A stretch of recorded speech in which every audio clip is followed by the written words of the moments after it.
Hello guys, welcome. So tingnan natin kung ano yung mapipick up nating energy dito.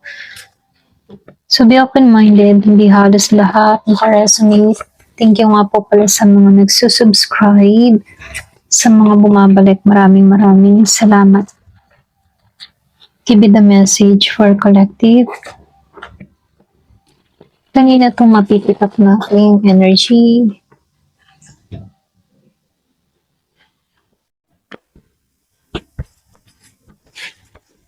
Give it a message. Kanina itong mapipick up nating energy. Meron akong nakikitang Aries, Leo, Sagittarius, Gemini, Libra, and Aquarius, Virgo, Capricorn, Taurus, Scorpio, Cancer, and Pisces.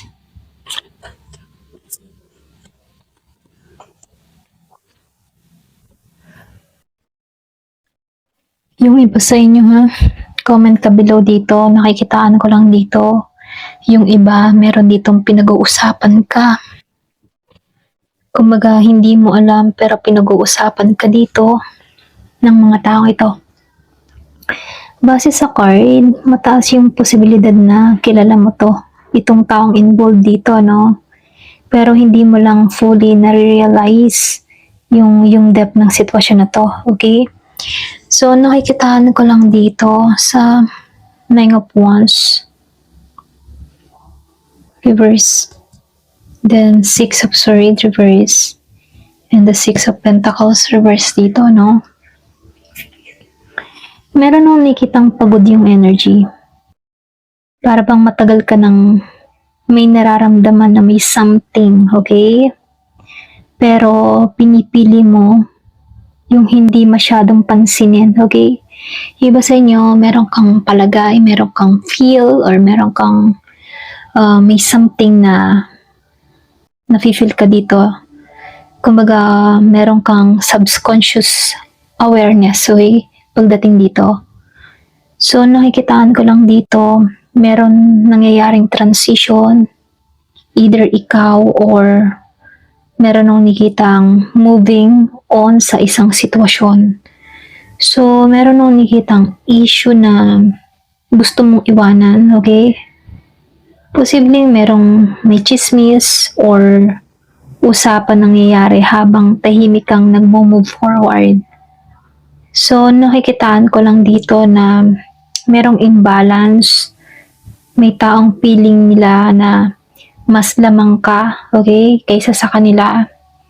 Lalo-lalo na sa nare-receive mo ang love, attention, opportunity, or maging estado mo sa buhay. Merong inggit energy dito, okay?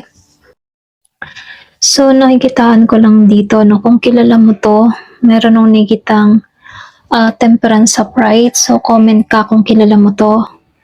Siya yung tipo ng taong konektado sa circle mo. Pwedeng kapitbahay, kapamilya, katrabaho. Hindi to random stranger ha. May blending na energy na pwedeng naging kaibigan mo, kakilala mo sa school, sa work, someone na may emotional at spiritual tie sa'yo. So, nakikitaan ko lang dito sa Two of Wands, then dito sa Two of Swords. Yung iba sa inyo, no, matagal ka namang may choice or kutob tungkol sa taong ito. Parang nakukutuban mo na siya. At ngayon, parang unti-unti nang nagiging malinaw sa'yo kung sino to. Okay? Hindi mo lang ina-acknowledge dati. Pero ngayon, meron ka nang nakikita kung sino to. Then, nakikitaan ko lang din dito sa Queen of Cups, reverse. May selos to ha.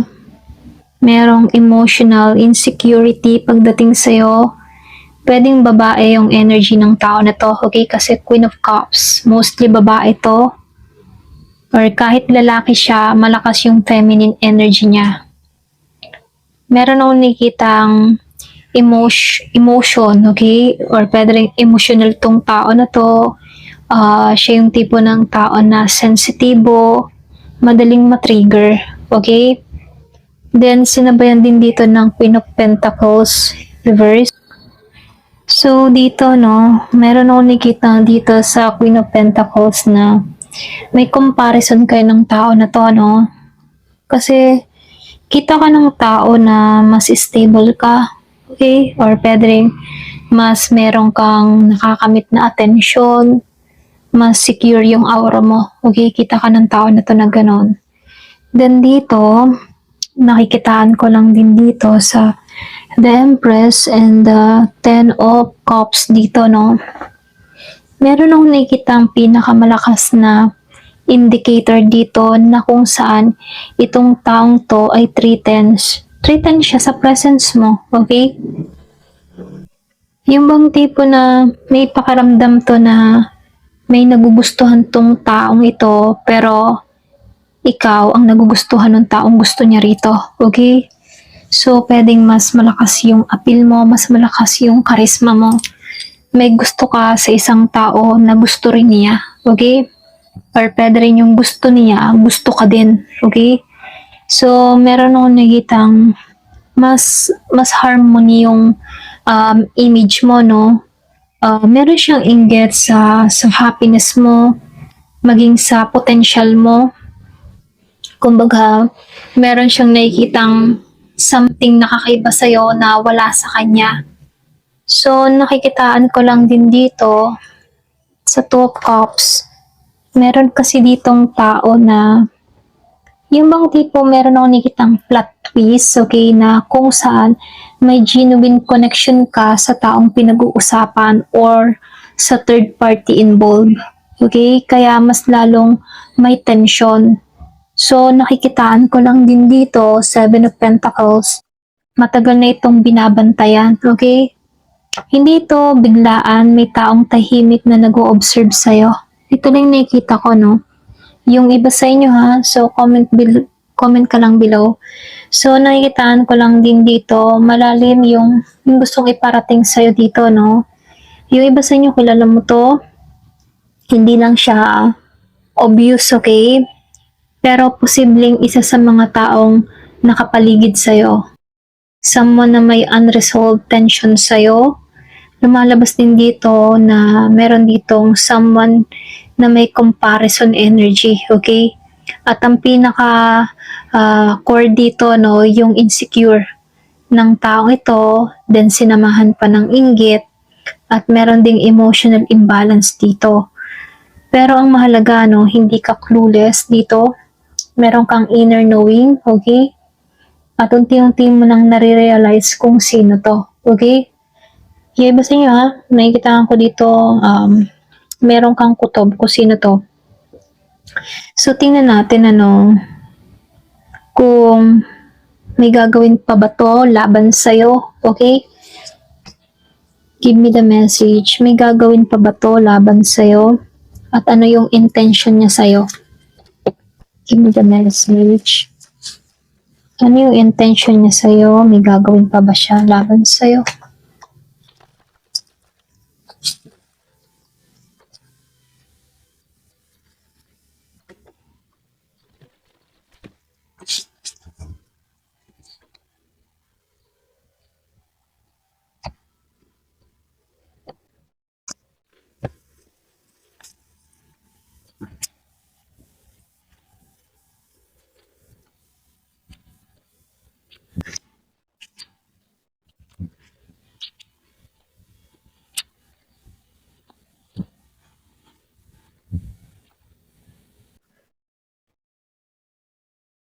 So, dito, no?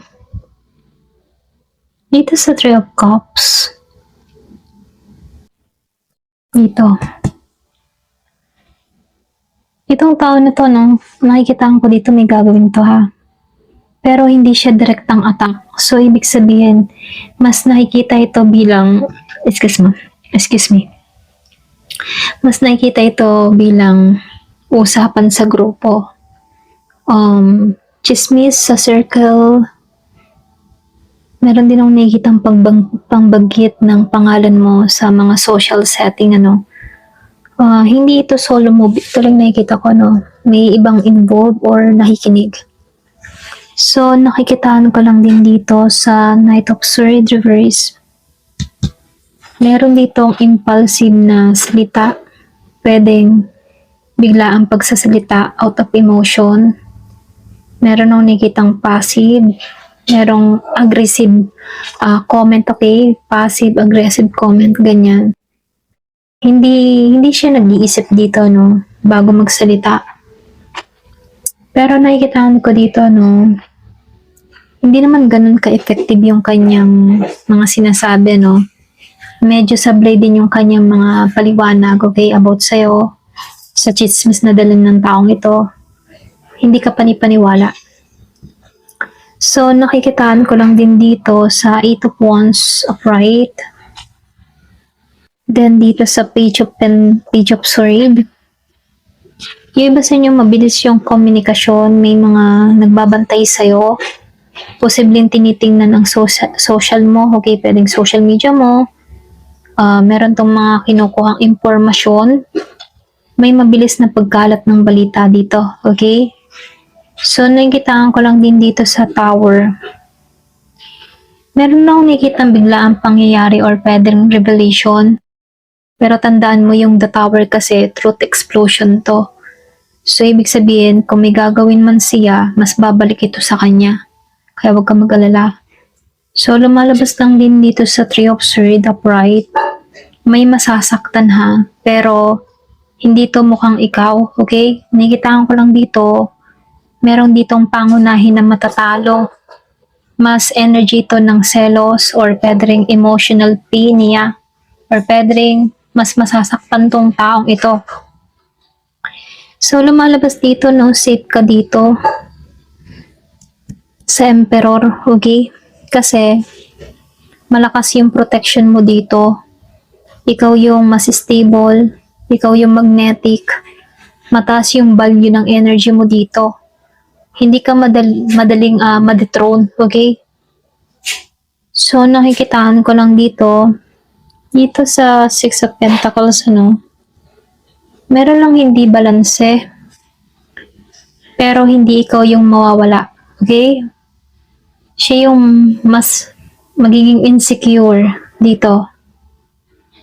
So, dito sa the full upright, ikaw yung bagong simula. Hindi ka stuck eh. Sila stuck. Stuck sa'yo. So, nakikitaan ko lang din dito sa temperance, ano. Meron kasi silang mga chaos sa loob nila.